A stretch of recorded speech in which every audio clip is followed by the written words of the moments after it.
good coffee. And in one of my favorite mugs. I got it for Christmas. So thank you, Kelly and Jess. If you guys know anything about me, you know how much I love my coffee. So now with the coronavirus and all the craziness that's going on in the world, sometimes I can't get my fresh half and half or heavy cream or even milk, just because I don't want to go to the store that often. So in order to have my coffee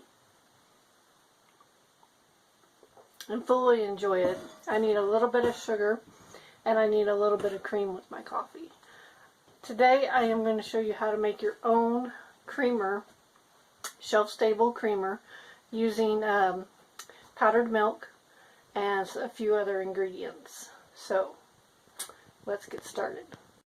One of the best things that you could ever put in your shit hit the fan, prepper, food storage, just regular pantry use is going to be a big old box of powdered milk, dry milk, whatever it's called. This was given to me, and I actually have another big old box.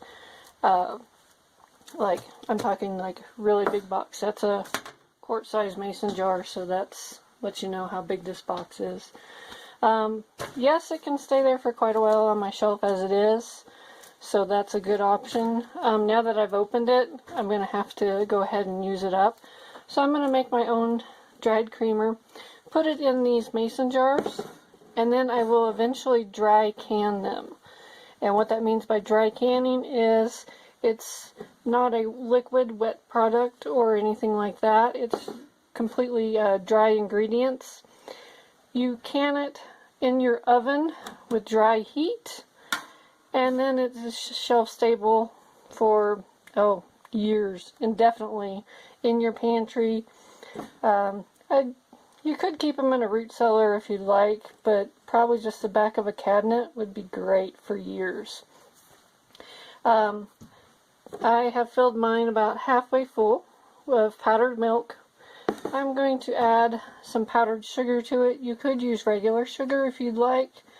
I'm going to do about, 8 ounces or so of powdered sugar, just because I have it and I don't use it that often. So I'm going to put that in there, and it's going to dissipate into my coffee that much quicker.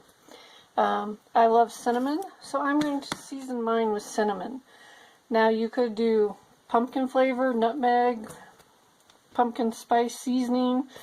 You can do vanilla in there, liquid vanilla extract, but you're going to have to mix it up really well and get it all completely incorporated. And then you might need to, when you're going to can it, put it in there and dry can it in your oven just a little bit longer. And I will, of course, do another video on dry canning. But for now, that's what this is.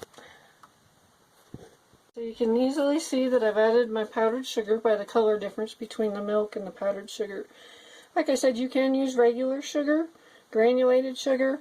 It just might settle a little bit, so before you use it, you'll need to shake it up in your jars.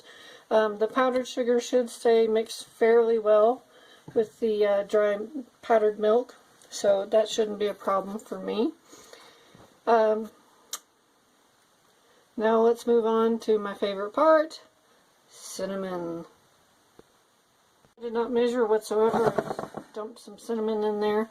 And now I'm going to put a lid on and shake it up and get it all incorporated and mixed well. If you know me, you know that I don't really measure things out too well when I am cooking. I do more so when I'm baking because it's very important, especially at my altitude. But this is what we have. Filled it most of the way full. I can go back and add more. Now, this is just a generic creamer. I do like mine sweetened. If you don't, you can totally omit any kind of sugar whatsoever and just use your powdered milk and then whatever seasoning, flavoring you would like to add. Like I said, dry ingredients work really well, and that will enable your creamer to be kept for years, especially if you dry can it versus just putting the mason jar lid on and just sealing it. But dry canning will actually seal that lid, and that'll give you a longer shelf life. I've got my lid on. I'm not doing any action shots because I don't have a cameraman. He's still sleeping in today, so I'm doing my own shooting. So therefore, I kind of break it up, and you're not actually seeing me fill the jar and do all this. But shaking I can pretty much do, so you're gonna have to forgive the camera shaking. In the meantime, I am wearing my Pagosa Springs hoodie, so if we get back to a new normal in the world, come visit Pagosa Springs and me. I'd love to see you guys.